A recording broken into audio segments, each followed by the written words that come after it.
I think Kamala Harris would make a great president of a university. Not that she's a bad person or The political world has been buzzing with speculation about Kamala Harris's future ever since she stepped into the role of vice president. But now, with the 2026 California gubernatorial race looming, the question is whether she'll try to reclaim some of her political footing and run for governor of the Golden State. In fact, a recent poll even showed her leading in the race. But despite these signs of support, not everyone is convinced that Kamala Harris should give it another shot. Among her critics is the outspoken comedian and political commentator Bill Maher, who recently shared his thoughts on the matter, leaving the crowd in stunned silence.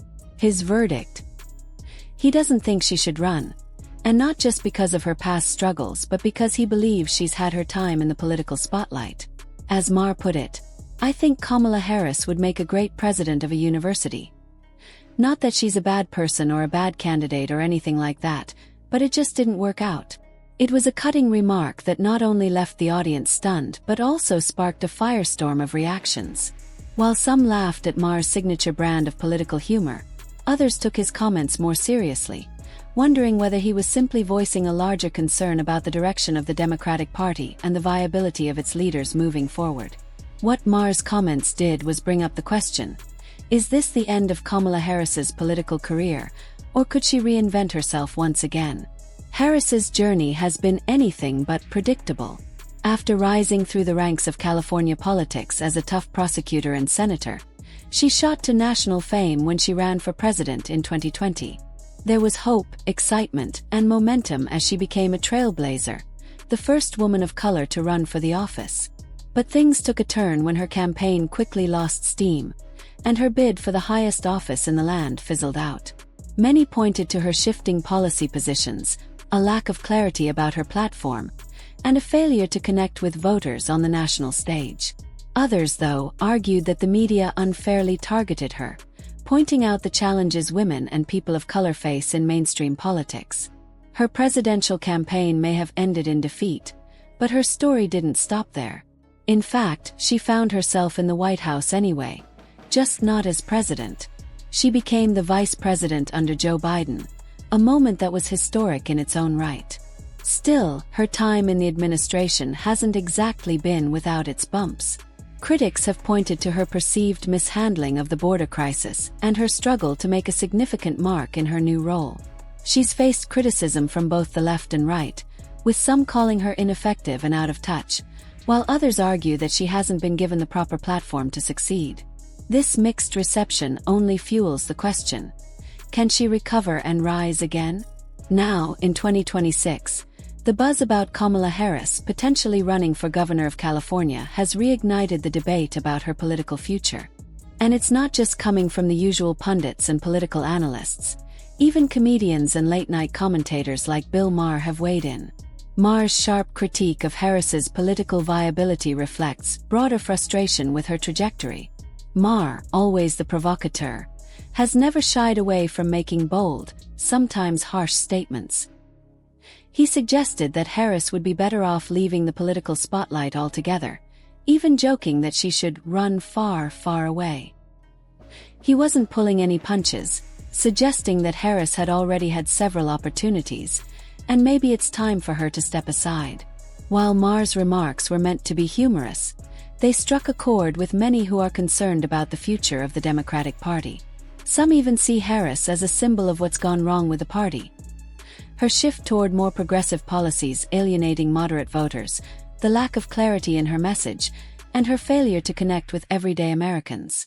But could Maher's view be too harsh? Are we too quick to dismiss her potential comeback? Or is he simply speaking the truth? One thing Maher did that caused a stir was draw a comparison between Harris's potential comeback and the career of former President Richard Nixon. After losing the 1960 presidential election to John F. Kennedy, Nixon did what many would consider a shocking move. He ran for governor of California just 2 years later. When he lost that race as well, Nixon famously declared, "You won't have Nixon to kick around anymore." But in a political twist worthy of a Hollywood script, Nixon came back just 6 years later and became president. Maher's comparison to Nixon's story is both a historical perspective and a challenge to Harris. Could she, too, rise from the ashes of political defeat and reinvent herself? The comparison to Nixon has its merits. Despite his initial losses, Nixon's political career saw a resurgence that no one saw coming. Could Harris follow a similar path? The idea of her running for governor is fascinating, as it would offer her a chance to reintroduce herself to voters and reshape her legacy. But then we have to ask, is her reputation too damaged for a comeback? Nixon's rise back to power was fueled by sheer determination, resilience, and a strategy that paid off. Does Kamala Harris have that same fire, or has she simply been too divisive to recover from? The Democratic Party, meanwhile, is facing its own set of challenges. With divisions growing deeper within the party and no clear leader emerging to unite the factions, the idea of Harris running for governor highlights the larger problem at play. If Harris does run, it would be a risky move. While she could bring fresh energy and new ideas to the table, her controversial past and mixed public perception would be a hard hurdle to overcome. At the same time, her potential candidacy could also serve to address the deepening divisions in the party. As the 2024 presidential election looms and with the party in turmoil, the Democrats are under tremendous pressure to find a strong candidate who can unify their base and appeal to swing voters.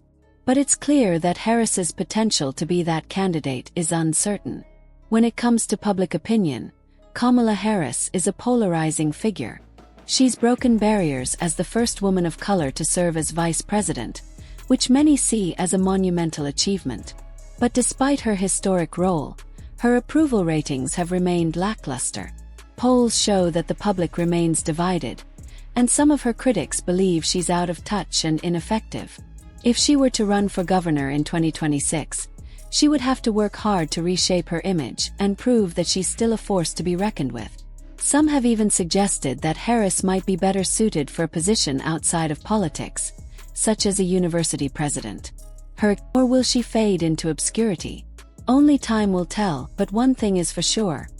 Kamala Harris's legacy, whatever it may be, will remain a point of contention and conversation for years to come.